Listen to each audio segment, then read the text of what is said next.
Deep in the heart of the Indian jungle, as the sun began to set, a sleek black panther named Bagheera was on his evening prowl. His ears twitched at an unusual sound, something he never heard before.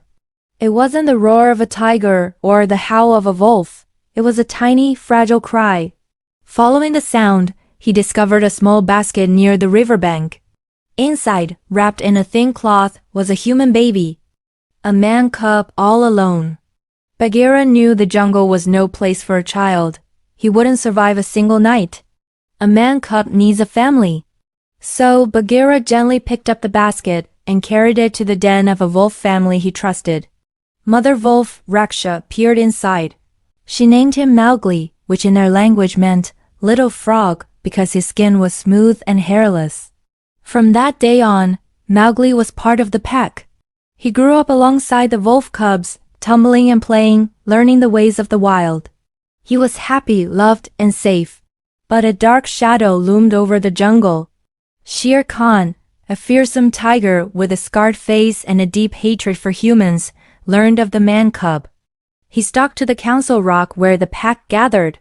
His voice was a low, menacing growl. He declared that the man cub belonged to him, a prize he intended to claim. He threatened the entire pack, demanding they hand over the boy. The wolf pack, led by their wise leader Akela, stood firm. Mowgli was one of them, and they would protect him. Years passed, and Mowgli grew into a strong, quick-witted boy of about 10. The jungle was his playground. He could climb trees faster than a monkey and run with the speed of a wolf. His best friends were the ever-watchful Bagheera and a big, happy-go-lucky bear named Baloo. Baloo wasn't just a friend. He was Mowgli's teacher. He taught him the most important lesson of all, the law of the jungle. One sunny afternoon, Baloo was quizzing him. "Now, Mowgli," he'd say in his rumbling voice, "what do we say to show we are friends?" Mowgli, perched on a branch above, would shout back, "We be of one blood, thou and I." Baloo would chuckle, "That's right. And is that why we don't hunt the village cows?" Mowgli nodded eagerly. "Exactly," Baloo explained. "A true jungle citizen only hunts for what they need to survive, never for sport. That's the difference between a noble creature and a bully like Shere Khan.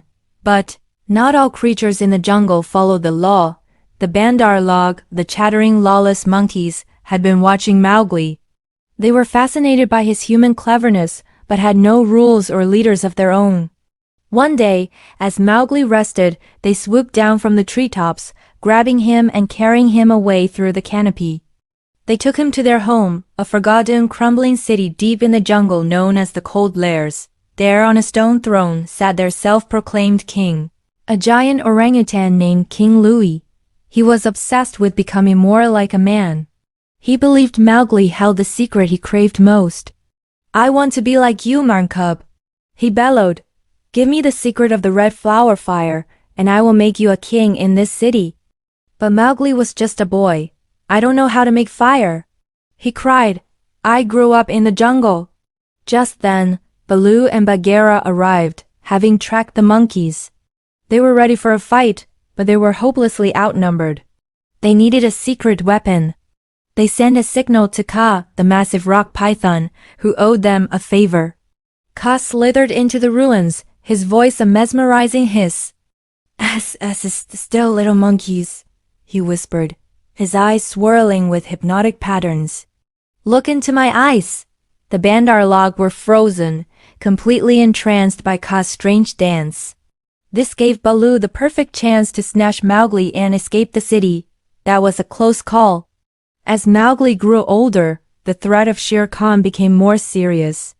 One night, under a stormy sky, the jungle animals gathered at the council rock. Shere Khan was there, his scarred face more menacing than ever.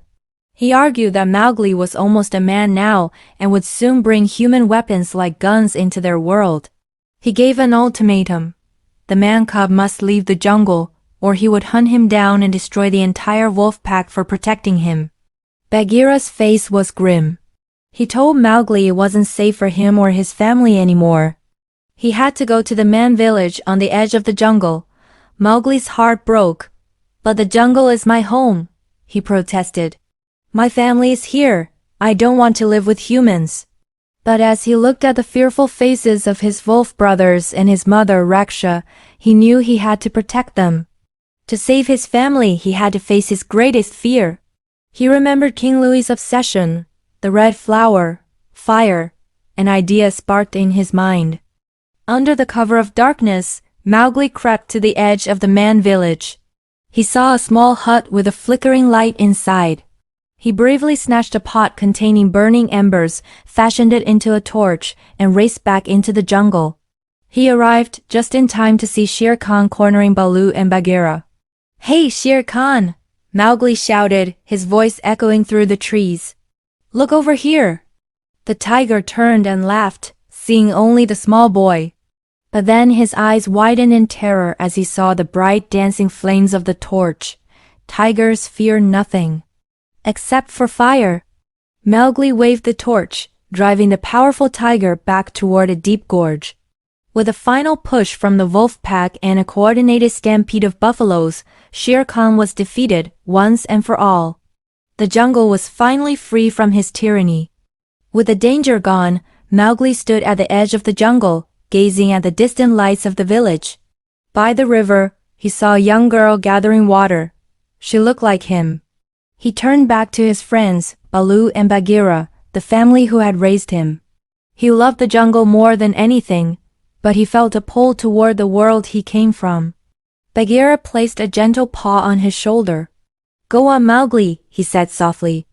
"You will always have a home here, but your own story is just beginning." With tears in his eyes, Mowgli hugged his friends goodbye. "Goodbye, Baloo. Goodbye, Bagheera. I'll never forget the law of the jungle." He walked toward the village as the sun began to rise. He looked back one last time and waved. And so, the boy who was raised by wolves walked into the world of men. But in his heart, he would always carry the spirit of the wild. He would always be Mowgli, the lord of the jungle. Thanks for watching, and we'll see you in the next story.